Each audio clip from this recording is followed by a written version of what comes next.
ಮಹಿಷರೊಂದಿಗಿದ್ದವ ನಾನು. ಆದರೆ ರಂಭಾಸುರ ಮಹಿಷನಾಗಿದ್ದೇನೆ. ಯಾಕೆ ವೇಷ ತಾಳಿದ್ದು ಈ ವೇಷದಲ್ಲ, ಇಲ್ಲೇ ವಿಹರಿಸಬೇಕು. ಅದಕ್ಕಾಗಿ ಈ ವೇಷ. ಅದೇನಂತೆ ಕಾಣುವುದು?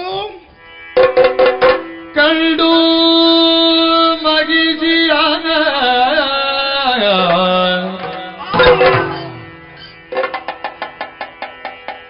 ಕಂಡು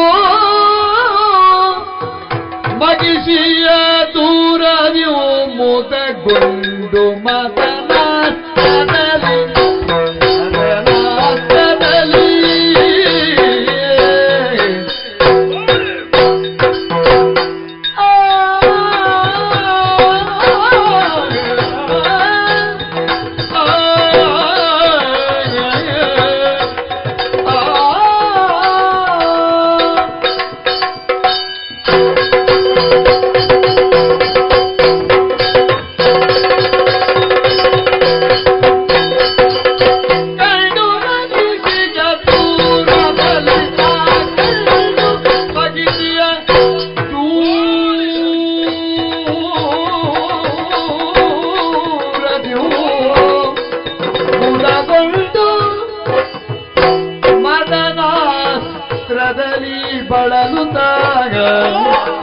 ಮದನಾತ್ರದಲ್ಲಿ ಬಳಲುತ್ತ ಕಂಡ ಪರಶುವೆ ಕಳುಹಿದನು.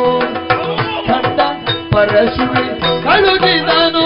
ಬಿಡೆ ಕಂಡು ನಾನು ಕಂಡವನ ಶುಭಗಳು ಇರದ ಮದಗಂಡು ನಾನು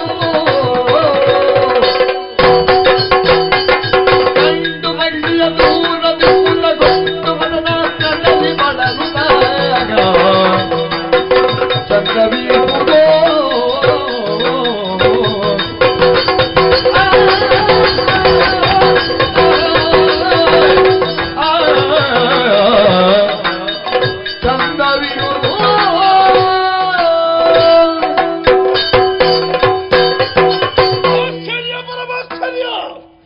ಹೀಗೆ ನೋಡುತ್ತಾ ಇರುವಂತೆ ಮಹಿಷಿ ದೂರದಿಂದ ನನ್ನನ್ನೇ ನೋಡುತ್ತಾ ಇದ್ದಾಳೆ. ನಾನು ನೋಡಿದ್ದು ಅಲ್ಲಿಗೆ. ಆದ್ರೆ ಮಾತನಾಡಿಸಬೇಕು, ಇಲ್ಲೇ ಇರುವುದಲ್ಲ. ಮಾತನಾಡಿಸಿದ್ರೆ ಸರಿ ಏನಾದ್ರೂ ಒಂದು ಪ್ರಯೋಜನ ಸಿಗಬಹುದು ಅಲ್ವಾ? ಆದ ಕಾರಣದಿಂದ ನಾನು ಇಲ್ಲೇ ಇದ್ದೆ ಅಂತಾದ್ರೆ ಅವಳಲ್ಲಿಂದ ತಪ್ಪಿಸಿಕೊಂಡ್ರೆ ಆಗಬಾರದು.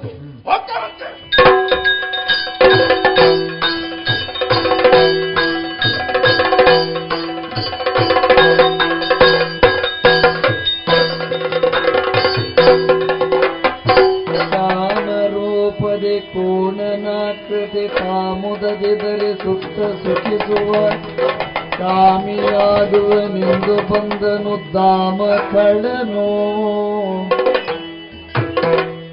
ಕೋಮಲಿ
ಚಂದಿರಮುಖಿ ಕಾಮಿನಾ ನಹೋ ದಿಲ್ನಿದು ಚಂದಿರಮುಖಿ ಕಾಮಿನಾ ನಹೋ ದಿಲ್ನಿದು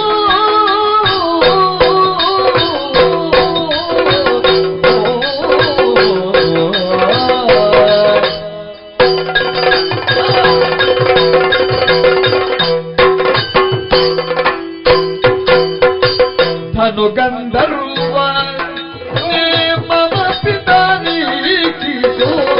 ಧನು ಗಂಧರ್ವನಿ ಮಮ ಪಿತಾನಿ ಕಿಸು ಮತ್ತೆನ್ನ ಬೆಸಸು ಮತ್ತೆನ್ನ ಬೆಸಸು ನಮ ದೇಯವು ರಪ್ಪನೆ ಕುಸಲಿಂದ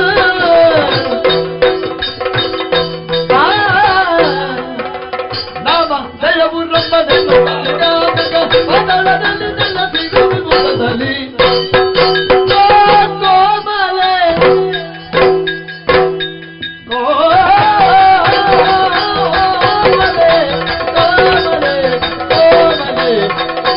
ಲಾಲಿಸೋ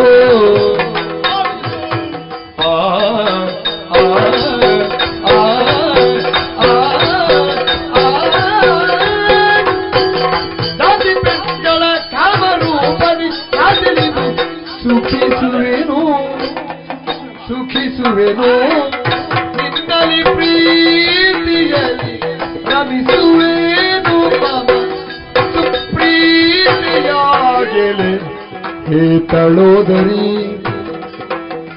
ಪ್ರೀತಿಯಲ್ಲಿ ರಮಿಸಿದೆ ಪ್ರೀತನಾಗಲೆ ಹೇ ತಳೋದರಿ ಕೋಮಲೆ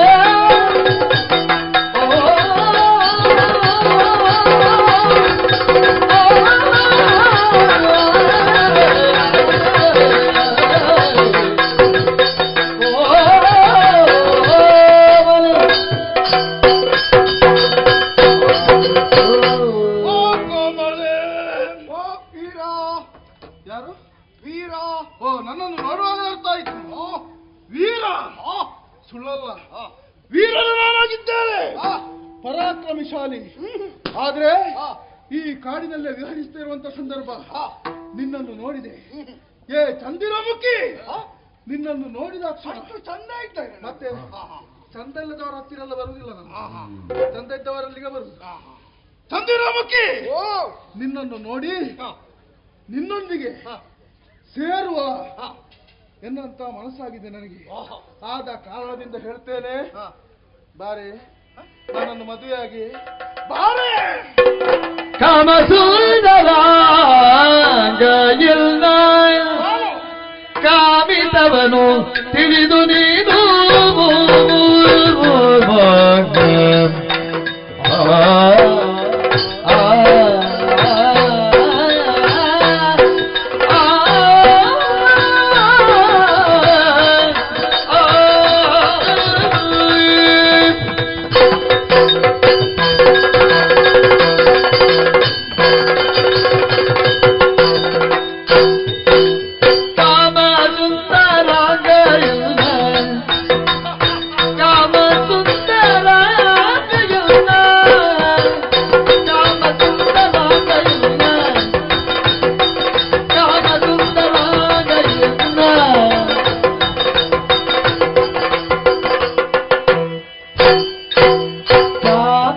ಕಾಮಿತವನು ತಿಳಿದು ನೀನು ಎನ್ನ ಕಾಮಿತವನು ತಿಳಿದು ನೀನು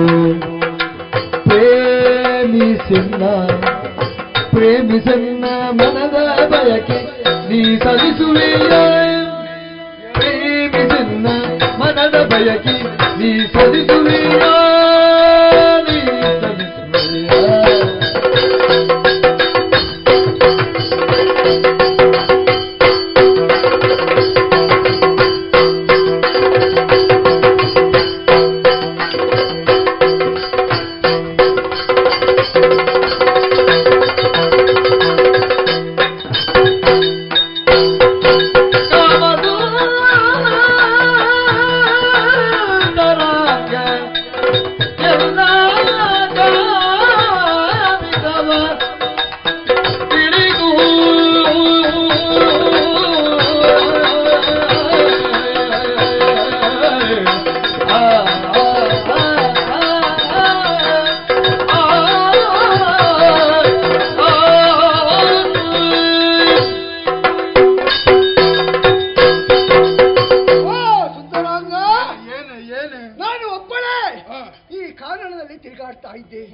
ನನಗೂ ಹಾಗೆ ಏನು ಒಬ್ಬಳೇ ಇದ್ದು ಬಹಳಷ್ಟು ಮನಸ್ಸಿಗೆ ಒಂದು ರೀತಿಯ ಬೇಸರವಾಗುತ್ತಾ ಇತ್ತು. ನನ್ನ ಮನಸ್ಸಿನ ಹಾಗೆ ನಿನ್ನ ಮನಸ್ಸು. ಹೌದು, ಯಾರಾದರೂ ಒಬ್ಬರು ಈ ಕಾರಣದಲ್ಲಿ ಜೊತೆಗಾರರು ಬೇಕು ಎಂಬ ಕಾರಣಕ್ಕೆ ಬೇಕಾಗಿ ಈ ಕಡೆ ತಿರುಗಾಡ್ತಾ ಬಂದೆ. ಈಗ ನಾನು ಬಂದದ್ದು ಹಾಗೆ ಆಯ್ತು.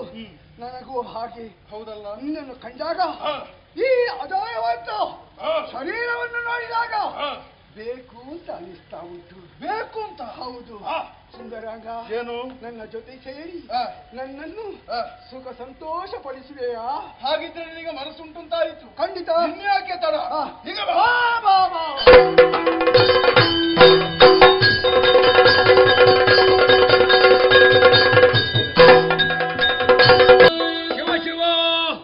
ಎಂತಹ ಸಂದಿಗ್ಧತೆ ಬಂದೊದಗಿತ್ತು ನನ್ನ ಜೀವನದಲ್ಲಿ. ಪಿಂಗಲಾಕ್ಷನ ಜೊತೆಯಲ್ಲಿ ಕಾಡಾಕಾಡಿಯಾಗಿ ಹೊಯ್ದಾಡಿದೆ. ಪರಿಣಾಮವಾಗಿ ನನ್ನ ಪಾಲಿಗೆ ಸೋಲವಾಗಿ ಹೋಯಿತು. ಕಾಯದ ಕಸುವು ಇಂಗುತ್ತಾ ಇದೆ. ಆತನ ಜೊತೆಯಲ್ಲಿ ಯುದ್ಧವನ್ನು ಮಾಡುವುದಕ್ಕೆ ಸಾಧ್ಯವಿಲ್ಲ. ಪಲಾಯನ ಸೂತ್ರವನ್ನು ಕೈಗೊಂಡೆ. ಓಡಿಕೊಂಡು ಬಂದೆ ಅಂತಾದ್ರೆ ಹಿಂದಿನಿಂದಲೇ ಹಾರ್ತಾ ಬರ್ತಾ ಇದ್ದಾರೆ. ಹಾಗಾದ್ರೆ ನನ್ನ ಪ್ರಾಣವನ್ನು ಹೀರದೆ ಅವ ಬಿಡುವುದಿಲ್ಲ ಎನ್ನುವುದು ಅರ್ಥವಾಯಿತು. ಯುದ್ಧ ರಂಗಕ್ಕೆ ವಿಮುಖನಾದೆ. ಬದುಕಬೇಕು ಎನ್ನುವಂತಹ ಹಂಬಲವಾಗುತ್ತಾ ಉಂಟು. ಆದರೆ ನನ್ನಿಂದ ಗರ್ಭವತಿಯಾದವಳು ಆ ಮಹಿಷಿ ನನ್ನ ಮಡದಿ, ಅವಳನ್ನು ಕಾಣಬೇಕು ಎನ್ನುವಂತಹ ಹಂಬಲ ಹೆಚ್ಚಾಗುತ್ತಾ ಇದೆ. ತುಂಬು ಗರ್ಭಿಣಿಯಾದಂತಹ ಆಕೆಯನ್ನು ಬಿಟ್ಟು ನಾ ಸ್ವರ್ಗಲೋಕಕ್ಕೆ ಬಂದದ್ದೇ ತಪ್ಪು. ಆದರೆ ಮತ್ತೆ ಕಾಣಬೇಕು ಎನ್ನುವಂತಹ ಆಶೆಯಾದ ಮೇಲೆ ಯುದ್ಧರಂಗದಿಂದ ವಿಮುಖನಾಗಲೇಬೇಕು. ಅದಕ್ಕುಳಿದಿರುವಂತಹ ದಾರಿ ಒಂದೇ. ಮತ್ತೆ ಮಹಿಷ ರೂಪವನ್ನು ತಾಳಿ ಭೂಲೋಕಕ್ಕೆ ಇಳಿಯುತ್ತಾಳೆ.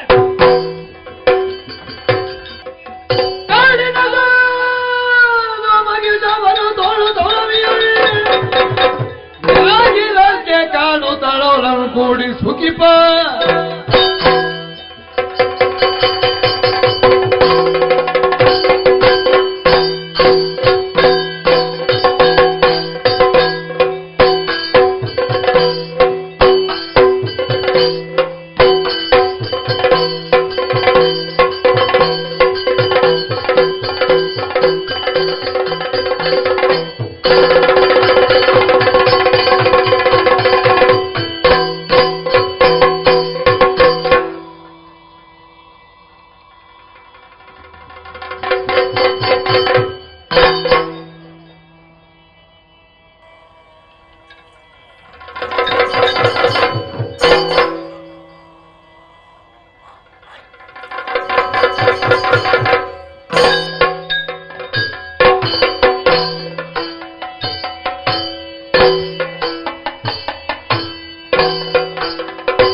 ಕೈದ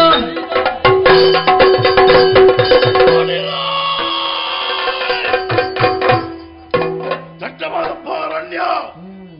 ಈ ಅರಣ್ಯದಲ್ಲಿ ನನ್ನ ವಾಸ.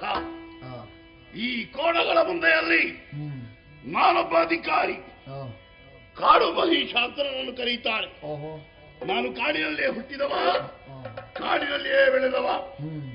ರಾತ್ರಿ ಕಾಲದಲ್ಲಿ ಸಂಚಾರ ಮಾಡುವುದಕ್ಕಾಗಿ ಹೊರಟದ್ದು ಯಾಕೆ? ಹೊಟ್ಟೆಗೆ ಏನಾದರೂ ತಿನ್ನಬೇಕೆಂಬ ಉದ್ದೇಶದಿಂದ.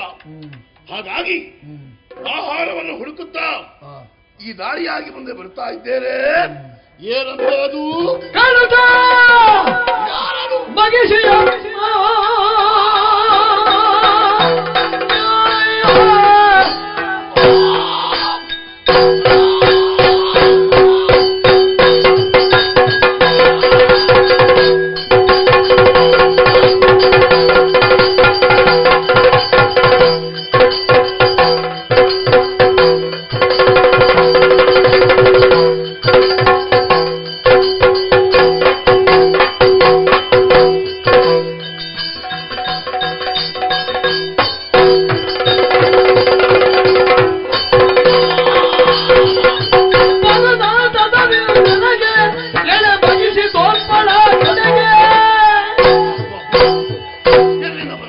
ಮಹಾದೇವನು ಕಾಣಿಸಿದ ಎನ್ನದಿ ಹೇಳಿದ ಯಾರ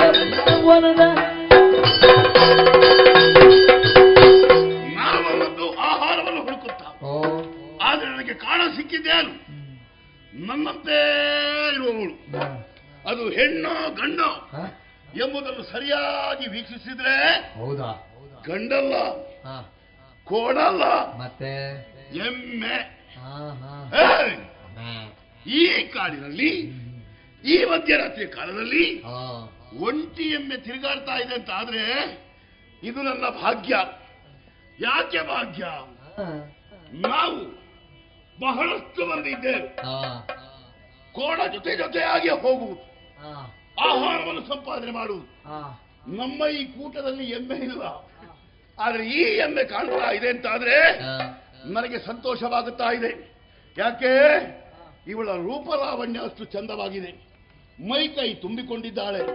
ಇವಳನ್ನು ನೋಡಿದ ಕ್ಷಣ ಇವಳ ಜೊತೆಯಲ್ಲಿ ಮಾತನಾಡಬೇಕು, ಸಂತೋಷದ ಕಾಲವನ್ನು ಕಳೆಯಬೇಕೆಂಬ ಉದ್ದೇಶ ನನಗಾಗುತ್ತಾ ಇದೆ. ಹಾಗಾಗಿ ತಡ ಮಾಡುವುದಲ್ಲ, ನೇರವಾಗಿ ಇಳಿದು ಆ ಎಮ್ಮೆಯ ಜೊತೆಯಲ್ಲಿ ಸ್ವಲ್ಪ ಮಾತನಾಡಬೇಕು.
ಹೌದು.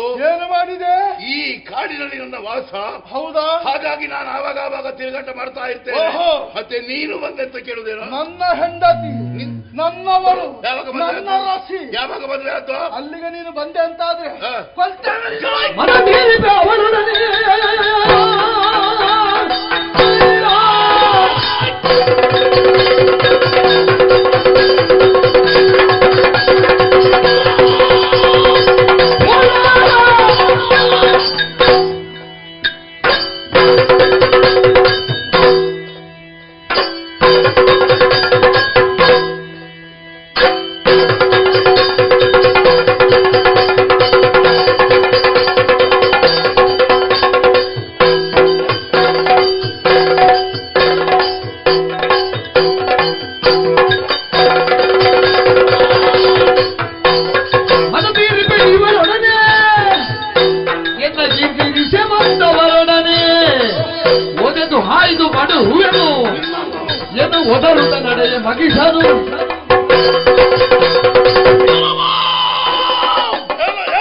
ನಿನ್ನನ್ನು ನಾನು ನೋಡಿದವನಲ್ಲ. ನಮ್ಮ ಈ ಕೋಣಗಳ ಬಂದೆಯಲ್ಲಿ ನೀರಿಷ್ಟರವರೆಗೆ ಕಾಣ ಸಿಕ್ಕಿದ್ದೇ ಇಲ್ಲ. ಆದರೆ ನಾನಾ ಎಮ್ಮೆಯ ಜೊತೆಯಲ್ಲಿ ಬರುವಾಗ ಅಕ್ಕರ ಎಲ್ಲಿಂದಲೋ ಬಂದೆ, ನನ್ನನ್ನು ಹಾಯುವುದಕ್ಕೆ ಪ್ರಾರಂಭ ಮಾಡಿದೆ. ನಿನ್ನ ಹೆಂಡತಿಂತ ನೀನು ಹೇಳ್ತಾ ಇದ್ಯಲ್ಲ, ಯಾವಾಗಲೂ ಮದುವೆ ಆದ್ದು? ನಿನ್ನ ಹೆಂಡತಿಯನ್ನು ಇಲ್ಲಿ ಬಿಟ್ಟಿದ್ಯಾ? ನಿನ್ನ ಮನೆಯಲ್ಲೇ ಇರಿಸಬೇಕಿತ್ತು. ಆದರೆ ನಿನ್ನನ್ನು ಮಾತ್ರ ಸುಮ್ಮನೆ ಬಿಡಲಾರೆ. ಅವಳ ಮೇಲೆ ನನಗೆ ಮನಸ್ಸಾಗಿದೆ. ಆ ಭಗವಂತನೇ ನನಗೆ ಕರುಣಿಸಿದ್ದಾನಂತಾದ್ರೆ ನೀನ್ಯಾರು ಕೇಳುವವ? ನನ್ನ ಕೋಡಿ ನಿನ್ನ ಹೊಟ್ಟೆಯನ್ನು ಸಿಗದ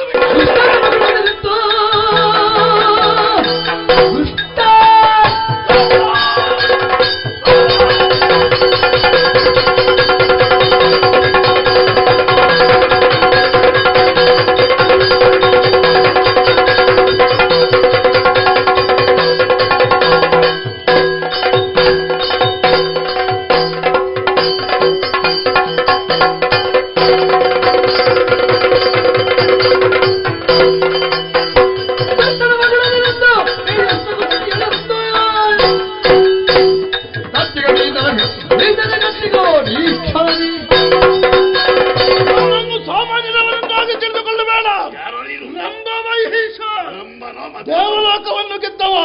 ಮತ್ತೆ ನೀನೇನು ಮಹಾ? ನನ್ನ ಹೆಂಡತಿಯನ್ನು ಉಳಿಸಿಕೊಳ್ಳುವ ಜವಾಬ್ದಾರಿ ನನಗೆ. ತಡೆಯೋದಕ್ಕೆ ನೀ ಬಂದೆ ಅಂತಾದ್ರೆ ನಿನ್ನ ಕೋಡನ್ನು ಹಿಡಿದು ನೆಲಕ್ಕೆ ಮಾಡಿದ್ದೇನೆ. ದೇವಲೋಕಕ್ಕೆ ಹೋದವ, ದೇವತೆಗಳನ್ನು ಗೆದ್ದವ. ಇಲ್ಲಿ ನಿನ್ನ ಪರಾಕ್ರಮ ನನ್ನ ಮುಂದೆ ನಡೀತದೇನೋ? ಅಲ್ಲಿ ನಡೆದದ್ದು ಇಲ್ಲಿ ನಡೀಲಿಕ್ಕಿಲ್ಲ. ಬಾ ನೋಡೋಣ ಹೇಗೆ.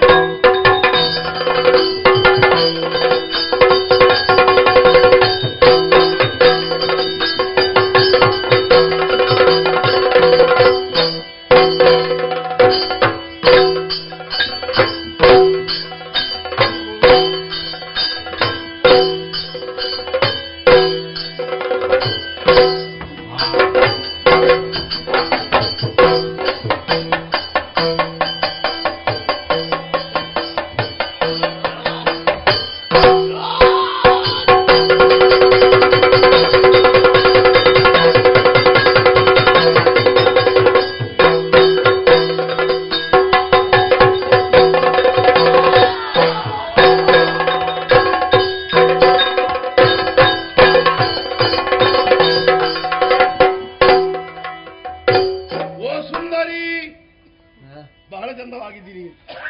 ಎಲ್ಲಿಗೆ ನಿನ್ನ ಅಪ್ಪನ ಮನೆಗೆ ಓಡುವುದು? ಈಗ ನಿನ್ನ ಅಪ್ಪನಿನನ್ನು ಕರೆದುಕೊಂಡು ಹೋಗುವುದಕ್ಕೆ ಖಂಡಿತ ಬರಲ್ಲ. ನಿನ್ನ ಗಂಡ ಸತ್ತು ಹೋಗಿದ್ದಾನೆ. ನೀನು ನನ್ನ ಜೊತೆಗೆ ಬರಬೇಕು. ಜೊತೆಗಾಗಿ ಬಾರದಿದ್ರೆ ನಾನೇ ನಿನ್ನನ್ನು ಬಲಾತ್ಕಾರ ಮಾಡಿ. ಮಹಿಷಿ ತುಂಬಾ ಗರ್ಭಿಣಿ ನಾನು. ಸ್ವಲ್ಪ ಆಲೋಚನೆ ಮಾಡು. ನನಗೆ ಚೆನ್ನಾಗಿ ಅರ್ಥವಾಗುತ್ತಾ ಇದೆ. ತುಂಬು ಗರ್ಭಿಣಿಯಾದಂತಹ ನೀನು ಮೈ ಕೈ ತುಂಬಿಕೊಂಡಿದ್ದಿ. ಈ ರೂಪದಲ್ಲಿ ನಾನು ನಿನ್ನನ್ನು ಕೂಡದಿದ್ರೆ ನಾನು ಹುಟ್ಟಿ ಪ್ರಯೋಜನವೇನು? ಅದಕ್ಕೆ ಹೇಳ್ತಾ ಇದ್ದೇನೆ, ಅರ್ಥ ಮಾಡಿಕೊ. ಎಂತದ್ದು ಕರ್ಮ ಅರ್ಥ ಮಾಡಿಕೊಳ್ಳುವುದು? ಅರ್ಥ ಮಾಡಿಕೊಳ್ಳುವ ಸಮಯವಿಲ್ಲ. ಆದಷ್ಟು ಬೇಗನೆ ಮುಗಿಬೇಕು ಕೆಲಸ.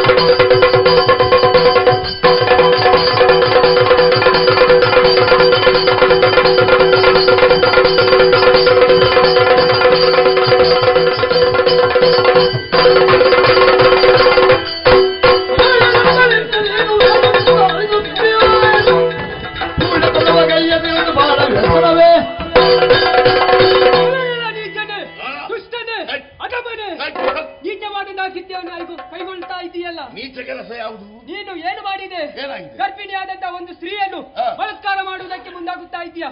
ನಿನಗೆ ಯಾಕಾದಲ್ಲ? ಅದನ್ನು ಕೇಳುವುದಕ್ಕಾಗಿ ಬಂದು ನಾನು ನೋಡಿಕೊಳ್ತೇನೆ, ಅದರ ಬಗ್ಗೆ ನೀವು ತಲೆ ಕೆಡಿಸಿಕೊಳ್ಬೇಡ. ನಮಗೆ ಸಮಸ್ಯೆ ಉಂಟು, ಆದುದರಿಂದ ಹೇಳುತ್ತಾ ಇದ್ದೇನೆ, ನೀಚ ಕೃತ್ಯವನ್ನು ಮಾಡಿದ ಸಮಸ್ಯೆ ಯಾರು ಯಾರು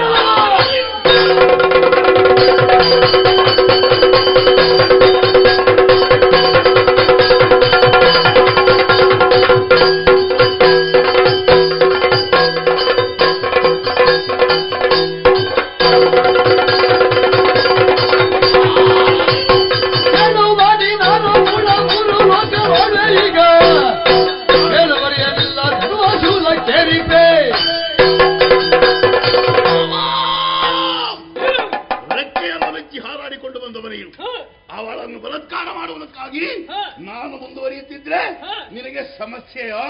ಅವಳಲ್ಲಿ ಉದರದಲ್ಲಿ ಮಗು ಇರಬಹುದು, ಆದರೆ ನನಗದು ಲೆಕ್ಕವಲ್ಲ. ನಾನು ಆಕೆಯ ಮೇಲೆ ಮನಸ್ಸು ಮಾಡಿದ್ದೇನೆ. ಆಕೆಯ ಮೇಲೆ ಮನಸ್ಸು ಮಾಡಿದ ಮೇಲೆ ಬಿಟ್ಟು ಹೋಗುವಂತಹ ವಿಷಯವೇ ಇಲ್ಲ. ನೀನು ಮೇಲಿನವನಾಗು ಕೆಳಗಿನವನಾಗು, ನನಗದು ಲೆಕ್ಕವಲ್ಲ. ಇನ್ನು ಮುಂದೆ 3 ಲೋಕವನ್ನು ಆಳುವಂತಹ ಸಾಮರ್ಥ್ಯವನ್ನು ನಾನು ಹೊಂದಿದ್ದೇನೆ. ಅದಕ್ಕಾಗಿ ಹೇಳ್ತಾ ಇದ್ದೇನೆ, ಇಲ್ಲಿಂದ ಹೋಗುತ್ತೀಯಾ ಅಲ್ಲ ಕೋಡಿನಿಂದ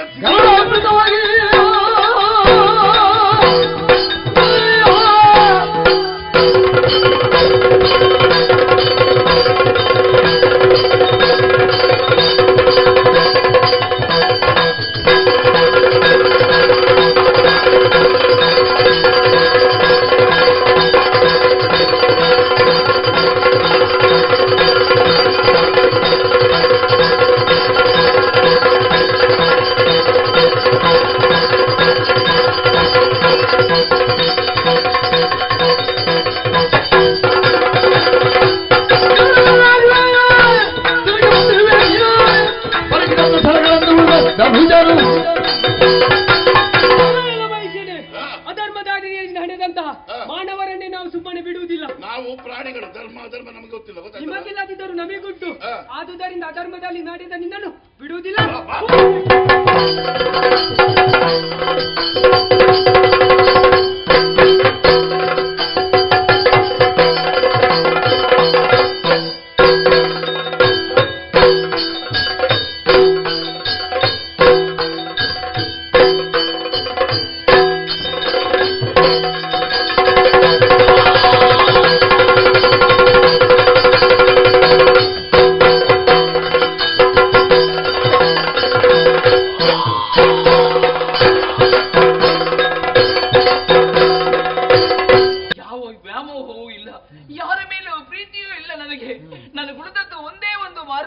ಕಾಣುತ್ತಿರುವಂತಹ ಈ ಅಗ್ನಿಗೆ ಹಾರಿ ಪ್ರಾಣತ್ಯಾಗವನ್ನು ಮಾಡ್ತೇನೆ.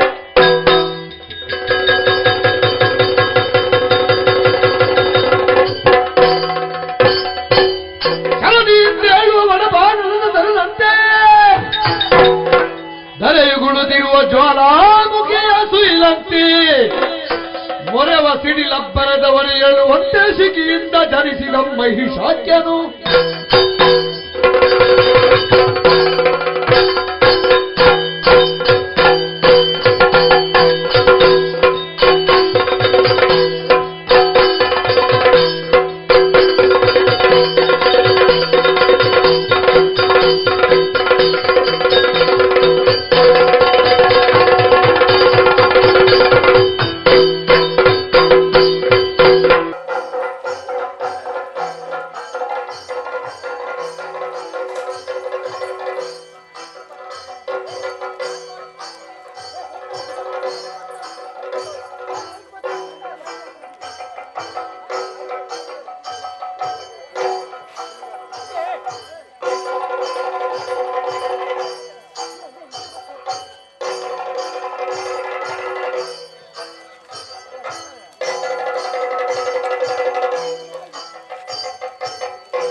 ತಗ್ಗಿಸಲು ನರಗುದುರೆ ತಾರಗಳು ಸತಿರವಿಯ ಕಲೆಯೆಡೆಗೆ ಸರಿಗೂಗೆಗಳು ಕೂಗೆ ತೋರಿತು ಪಾದಗಳನ್ನು ಬಗಿಸುತ್ತ ಹೇಳುವ ಭರಕ್ಕೆ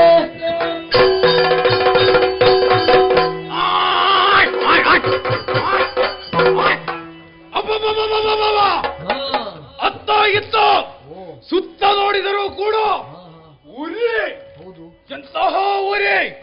ಈ ಉರಿಯಲ್ಲಿ ನನ್ನ ಓರ್ವನ ಜನನ ಹೇಗಾಯ್ತು, ಯಾಕಾಯ್ತು, ಯಾರಿಂದಾಯ್ತು, ನನ್ನ ಹುಟ್ಟಿದ ಗುಟ್ಟಾದರೂ ಏನು ಏನೆಂಬುದನ್ನು ವೀಕ್ಷಿಸಬೇಕು. ನೋಡ್ತೇನೆ ನೋಡ್ತೇನೆ.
ಶುಕ್ರಾಚಾರ್ಯರು ತಿಳಿಸಿದಂತಹ ವಿಚಾರ, ತಂದೆಯಾದಂತಹ ರಂಭಾಸುರ, ತಾಯಿ ಮಹಿಷೆ ಪುಣ್ಯ ಗರ್ಭಾಬುದ್ಧಿಯನ್ನಾಯಿ ಪಾವನಗೊಳಿಸಿ ಹುಟ್ಟಿಕೊಂಡೆ.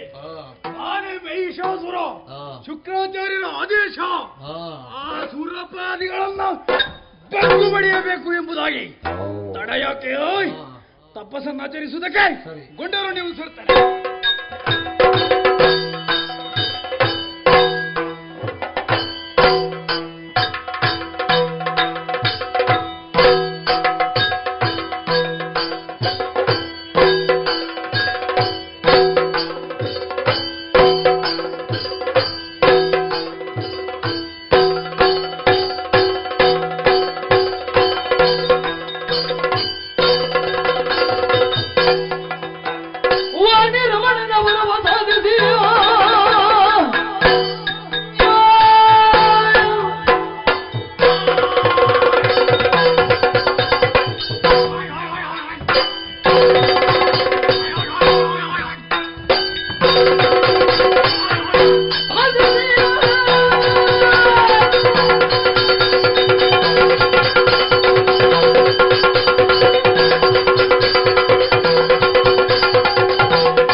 ಶುಕ್ರಾಚಾರ್ಯರು ನಮ್ಮ ಗುರುಗಳ ಆದೇಶದಂತೆ ತಪಸ್ಸನ್ನಾಚರಿಸಿದವ ನಾನು. ಬ್ರಹ್ಮದೇವೋಲಿದಂತಹ ಬ್ರಹ್ಮದೇವ ಬೇಕಾದಂತಹ ವರ ಬಲಗಳನ್ನು ಕೊಟ್ಟಿದ್ದಾರೆ. ಯೋನಿಜರಿಂದ ಮರಣವಿಲ್ಲ, ತ್ರಿಮೂರ್ತಿಗಳಿಂದ ಮರಣವೇ ಇಲ್ಲ. ಹಾಗಿರುವಾಗ ಉಳಿದದ್ದು ಸ್ವರ್ಗಲೋಕ ತೆರಳ್ತಾನೆ.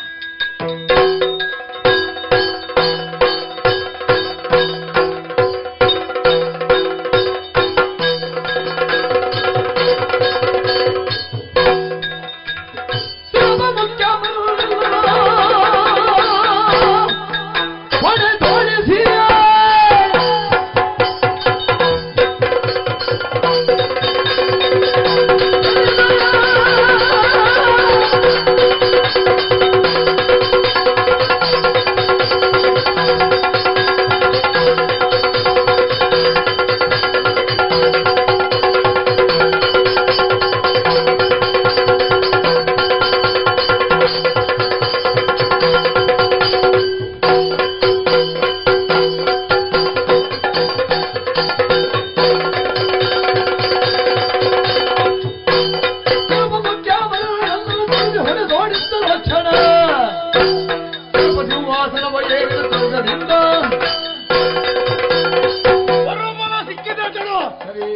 ಹಾಗಾಗಿ ಸ್ವರ್ಗಲೋಕಕ್ಕೆ ದಾಳಿಯನ್ನು ಮಾಡಿದವನಿದ್ದೇನೆ.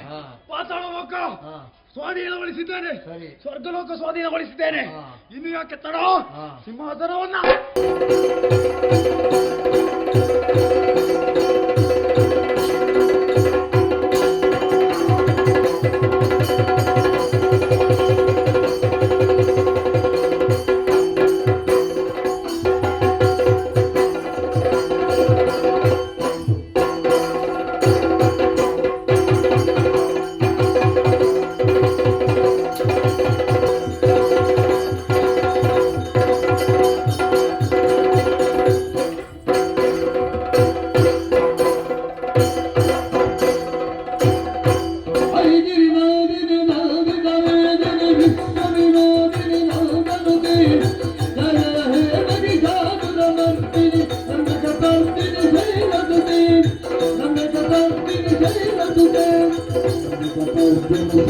Thank you.